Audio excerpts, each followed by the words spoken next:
In an old apartment on the third floor, the corridor light flickered at 11:59 p.m. Exactly at midnight, 3 knocks were heard.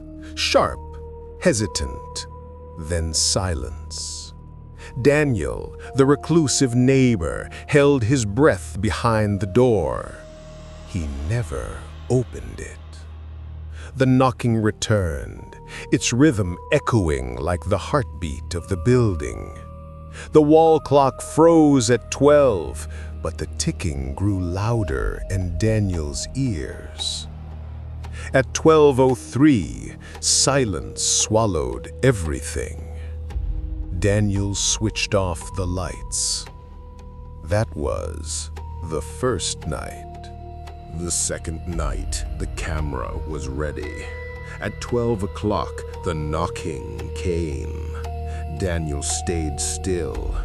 The next morning, he watched the footage. A man in a cap stood 1 meter from the door, his face unseen, hidden beneath the brim. He didn't knock, he just stood there. 10 minutes passed. Then he vanished without turning away. The timestamp on the screen moved forward, but his shadow never shifted.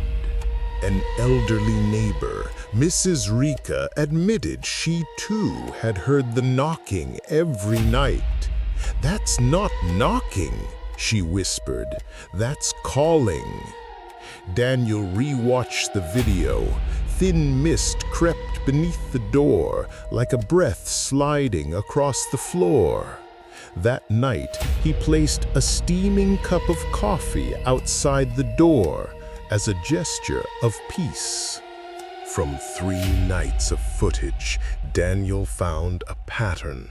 The stranger always stayed exactly 10 minutes. 2 minutes later, faint footsteps receded. Yet the camera never recorded him leaving. Total presence equals 12 minutes.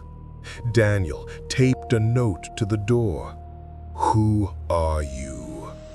Daniel rigged a second camera through the pee-hole.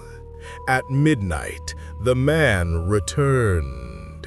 Through the fisheye lens, his face appeared featureless, like an erased photograph. Only one detail remained, a faint stitch running from temple to jaw. When the 10th minute ended, the man leaned closer.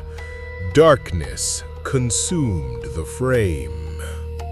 Mrs. Rika fell ill. She confessed she saw the man in the cap sitting at the edge of her bed at midnight. Daniel checked the corridor footage. Empty. But slowed down, the video noise shifted like clock hands spinning backward. When he returned, her bedroom door opened by itself. Cold air rushed out. Each visitation was followed by failing clocks. Analogs froze at 12, yet the tick grew louder from inside the walls. Daniel dismantled one. Behind it, scratched numbers: 12, 10, 2. The pattern of minutes. He marked. Daniel wrote another note. "Who are you calling?" He slid it halfway under the door. At the 8th minute, the draft lifted it, flipped it, and pushed it back. Now it read, "Who is calling you?" His own handwriting mirrored perfectly. Daniel drew 12:12 on the wall, wading through the 12-minute ritual. At 12:12, the lights died. The door creaked open 1 inch. A breath lingered at the threshold. The footage captured 2 Daniels, one sitting on the sofa, one standing near the door. The faceless man was no longer outside. He now clung to the shadow of the standing Daniel. 12 o'clock. 3 knocks. This time, Daniel opened the door. The hallway was empty, air freezing against his skin. The faceless man stood 2 meters away, not at the door, but where the camera usually was. He tilted his head, the stitched line visible, as if his face were a mask. He raised a finger and pointed not at Daniel, but at the empty chair in front of the camera. Daniel turned. The chair was wet. The camera groaned.